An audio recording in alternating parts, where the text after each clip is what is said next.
Tinanggal ng SM Mega Mall ang isang security guard na nakita sa viral video na sinipa ang isang batang babae na nagtitinda ng sampagita sa labas ng establishmento.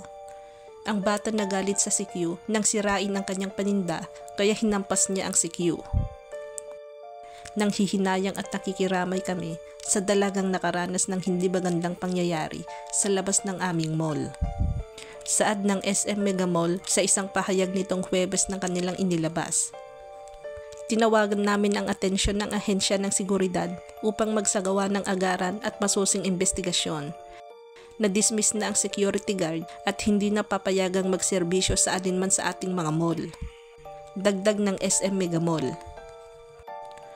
Mariin din kinokondena ng pamunuan ng SM Mega Mall ang inasal ng gwardiya sa batang babae. Palaging itinataguyod ng SM Supermalls ang inclusivity para sa lahat. Sa viral video, mapapanood ang security guard na nakikipagtalo sa batang tindera ng sampagita na nakasuot ng school uniform. Pagkatayo ng bata, bigla na lang inagaw at sinira ng security guard ang hawak niyang bigkis ng mga sampagita. Dahil dito, hinampas ng bata ang security guard gamit ang mga nasirang bulaklak. Gumanti naman ng gwardiya ng pagsipa. Sa ilan pang video na nakapost online patungkol sa insidente, makikita na unang pinagsasabihan at pinapaalis ng CQ ang vendor na nakaupo sa hagdan na daanan ng mga tao sa bukana ng mall. Ayon sa Philippine National Police Civil Security Group, magsasagawa sila ng administratibong investigasyon laban sa security guard. Sinabi ng SCG na tinitignan ng Supervisory Office para sa Security and Investigation Agencies ang posibleng pananagutan ng security guard at ng kanyang ahensya dahil sa insidente. Agad-agad po inaksyonan ng opisina ng Security and Investigation Agencies ang nasabing insidente. Sabi ni SCG Public Information Office Chief Police Lieutenant Colonel Yudisan Golchano sa ipinadalang mensahe sa GMA News Online. Sila po ay kasalukuyang isinasagawa ang administrative investigation laban sa gwardiya at ang maaring pananagutan nito at ng kanyang ahensya. Dagdag niya.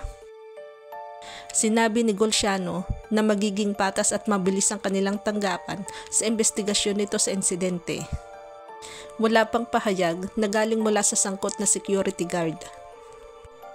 Madalas kami sa Mega Mall. Madalas namin nakikita yung bata na yan na naka-uniform kahit nga Sunday. Nakapagbigay na din kami sa kanila. May kasamahan pa yan na maliit na lalaking bata na may kapansanan. Then nag-observe kami, yung mga magulang nila nasa sulok lang. Simula nun hindi na kami nagbigay kasi makukulit din sobra. Ilang beses na yan sinasaway ng mga guard kasi nga nanghaharang ng mga tao. Minsan nakakadapa na sa sobrang kulit nila.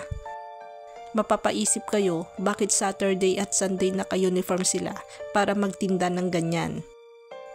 Mali yung ginawa ng guard pero hindi sila nagkulang sa pagsasaway sa mga bata. Kawawa din si Kuya Guard na walan ng trabaho. Kamalian ni Kuya Guard na nasira yung paninda ng bata at wala tayong magagawa. Bata yan. Dapat hindi pa rin pinatulan ni Kuya. Siguro napuno na yung guard sa araw-araw at hindi na nila mapagsabihan.